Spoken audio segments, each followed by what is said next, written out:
Nobody nick my space.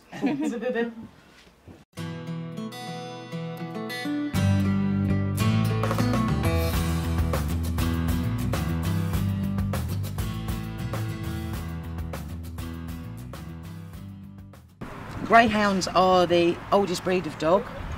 You can trace their pedigrees back to the 1700s. These two go back to 1702. They're the only breed of dog mentioned in the Bible.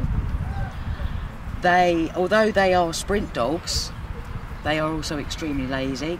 So they can reach speeds of up to 45 miles an hour, but their favourite hobby is actually sleeping. So, as you can tell, he's got bored already. They are so healing.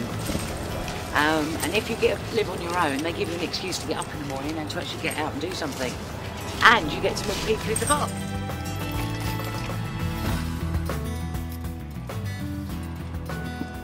You're going in, Smiles, go on then. Oh, flipping heck, Inga.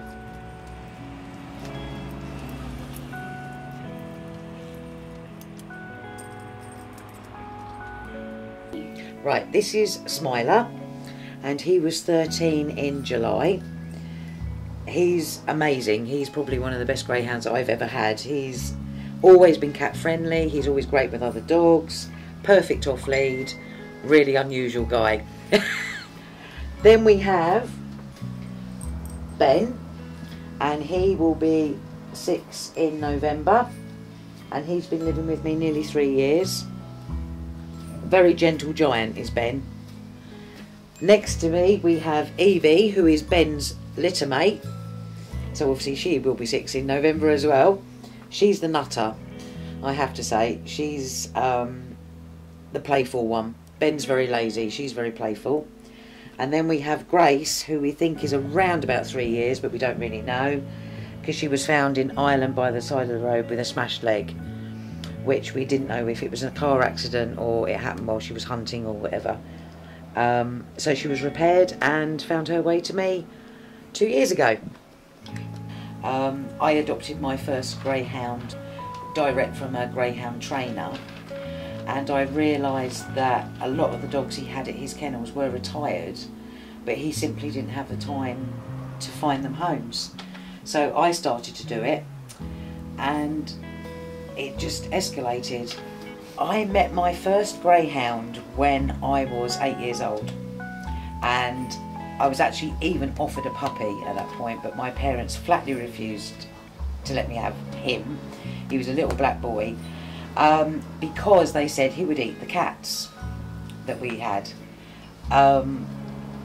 They eventually, when I was 13, bought me a Cavalier King Charles, but I'd always wanted a greyhound. I just felt that I had a connection with greyhounds and I understood them. I could look at a dog and work out fairly quickly which ones would live with cats and which ones wouldn't. Their temperaments, what sort of home would suit them. It's just like a natural affinity with them. So, and there are so many out there, not so bad now, but certainly going back 20 years, that were abandoned, abused, neglected, that I felt I should try and help them if I could. If they're not adopted, they are kept in kennels or in foster care until such time that their home does come along. There's no time limit on finding the right home for the right dog. Racing is a very contentious subject, and I'm quite unusual as a rescue in my view.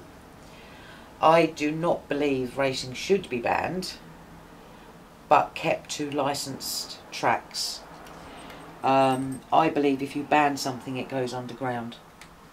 It will never stop, whatever people might think. If they do not have somewhere that's regulated, that a vet is in attendance through all races, it will just be held in some field somewhere, and the dogs will just disappear. Greyhounds as youngsters, certainly as puppies, are absolute hooligans. Then as they grow up and they start to race, they begin to chill out, and they are very relaxed, very calm. They don't need a lot of exercise, but they obviously are sight hounds, so you have to bear that in mind when you walk them. Some are never friendly to small animals, It's just the way they are. It's inherent. It's inbred to them. They've always hunted. They've been hunting dogs for hundreds of years. But as time's gone on, they are becoming more and more pet-like, if you like. And I guess my message is trust your gut feeling and go with your dream, I suppose. I never thought 25 years ago, even would I adopt my first one, or I would end up running a rescue.